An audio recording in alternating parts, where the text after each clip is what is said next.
Before I let you go, this is for my polyamory community.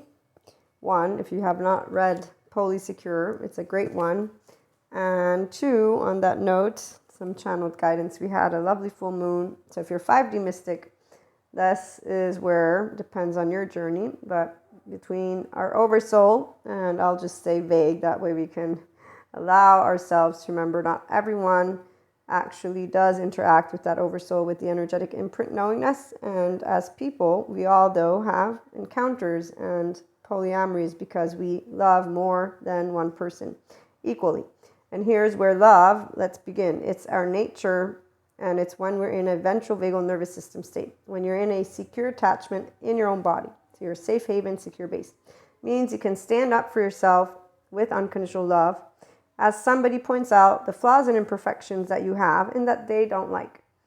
And we know this happens, okay? And this is the part of where 5D mystic won't be hurt in the sense of let me hurt you back. No, they will be, of course, upset. Sadness is the primary emotion of anything that creates an emotional response of I don't like you. The people who get angry, that's their choice or their inclined threat response. So some people get angry, some people get sad. The part about what a 5D mystic is inclined to be is mad but not angry, because we don't use our brain in a sense of let me begin to create a rumination of automatic thoughts that say you're evil and da-da-da-da. So we don't have that love button, the people who come from the love button, because we don't have this shame button. So we don't feel defective because we have flaws and imperfections. We stay connected to our Purusha. We stay aligned in the heaven and the body. Physical, energy, mental. We stay owners of it as a pure person, people, human 101. Then the mystic can add later on, and we know we're not anointed, which is why it makes us different than 4D, because they think they're special. No, I did not ever once think I was special when I got my clairs. I was like, whoa, this is awesome. Now I know that clairs exist, and it's cool, and it feels like energy, and I was like, I'm sure it's human related, not anything external. Although by seeing past lives and all that other stuff and connecting to galactic forces, it does take place, but it's in our imagination land, so we're always aware of it. The 5D mystic stays grounded. I have met 4D individuals, and they have different ways of experiencing what we experience, so we compare and contrast. And what I can tell you is that the difference is it's easy for 5D mystic to begin to just know all the clairs, all of them, not some of them, like that.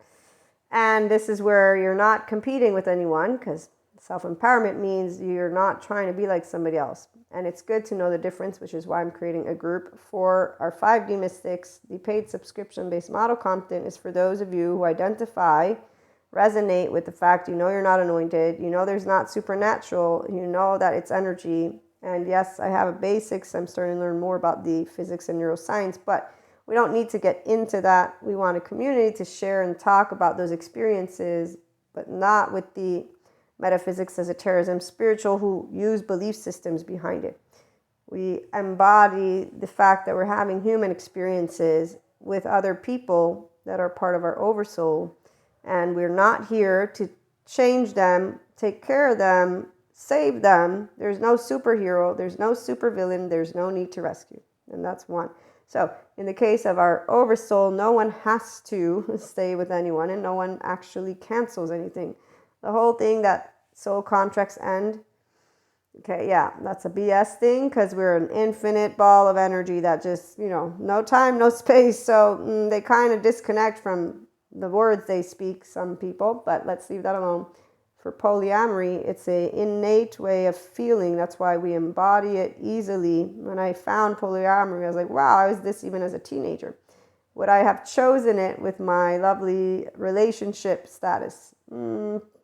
Probably not, because the first love, you think it's going to last forever. And that's then when you find out, oh no, it doesn't. And that's when you say, oh, but that's not bad. Actually, hey, that's interesting. I got to meet a lot more people. I get to, exchange different ideas. I get to grow. I get to expand.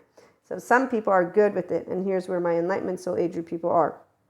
The other soul age groups, we have a relationship soul age group and a societal one. So they get their self-affirmation and empowerment through those things. And in fact, that's what they learn in this lifetime. They learn how to do that stuff. Same thing goes with spirituality soul age group. They're going to all be in the spiritual soul age group, which means they don't want to move beyond the idea or notion that there is no supernatural. They will rather continue to think that science and spirituality battle each other when they don't. They just are the same, explaining in different ways life. And science at a certain point will know everything that there is, basics of the Big Bang thing, and people won't have anywhere to go with that one, but we're going to leave that one alone. And back to our topic of relationships, because see, in a polysecure relationship, when you're a person who unconsciously loves easily and you're your own prakriti, so you're your own energy, because you know how to be in an equanimous state.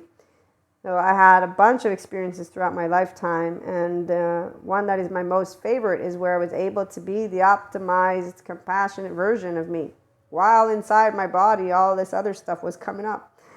And I shared with the listeners, this was one of my proudest, I still feel silly saying it, but when I had this interaction with the Karen connection, it was not something I expected. No, not at all, actually. I was taken off guard. But I remember the very instant it took place, as I was looking at a person that I care about and seeing they're upset and saying, I tried immediately, let's make this better. Because of being able to contain my emotions and to continue to treat another person who had a trigger, not their fault. In fact, this is where nobody chooses to have emotional triggers. When I have triggers, I don't say, oh, bad Maria, you bad person. No, I'm a human, I got emotions. So for as much as you can mature, because we all mature our charge states, these are, I should specify, 5D mystics don't believe in evil or the devil or any of that stuff. We believe in the 6 basic emotions, and we have a good relationship with them because we learn how to use our brain. We use the left chatter to explore the right feelings, sensations, images, thoughts, like Daniel Siegel points out. Integration of the brain, all hands on deck, default mode network down regulated. That means my ventral vagal is on, and I only did yoga because of Sadhguru, and that was it. And because I made a promise, I had to do it for 9 months. Yes, I still find benefit from it, but I didn't find a difference in the way that I was opened up. It just helped me to know if I do want to consciously participate more on something, I need to focus. And yes, I love focusing, but on a lot of other things, not on the elements, even though I do, and I'm appreciative of the elements. We would not be here without air, water. We would not be here without soil. We would not be here without fire. We would not be here without space. So let's appreciate all of our elements. And in fact, humans evolve. We're part of a species that is part of nature. And while others forget this, we don't. The 5D mystics in the Enlightenment Soul Age group. So I'm proud to be human, and I look forward to getting all people to see how beautiful infinite higher human consciousness potential experiences are. Polysecure is awesome because we're not going to cancel any of those loved ones that are bonds. The mystics, again, we know who is what, and it's not about attachment. It's about unconsciously loving in general, and that's where all inclusive. So you could say that a 5D mystic will unconsciously love the entirety of the human species because, again, they're family, life, animals, trees, all of it. But we also automatically know there's this ecosystem and a way that everything recalibrates. So sometimes some things get dismantled and they completely, go away like the ancients. They are not gone away yet, the ones who want to live in the Stone Age, but we know they're not here anymore. So as science moves forward, people who don't like it, it's because they're holding on to this comparison thing. They think science and spirituality oppose each other. They don't. Like they think polyamory means you don't love anybody, instead of understanding some of us love in a way that is not in attachment. It's not because of your name, your role, it's because we share something. Safe haven, secure base, though, is very important. So it's when you can unconsciously love you with flaws and imperfections and not be ashamed or feel guilty or feel bad because somebody doesn't like you as a differentiated self. And it's pretty easy, but that's called self-empowerment and you moving into functional adulthood. And here's where my 5D mystics and functional adults are in the Enlightenment Soul Age. Secure base, well, I have interests, you have interests. They might not match, but if we like each other, we're going to be excited for each other about our successes, not compete. No. Anyone who competes, be kind and compassionate. They are yet to achieve their self-empowerment or their functional adulthood. So learn to be the Zen master you can be. And I hope you tune in for more. We will have more channeled guidance just for you.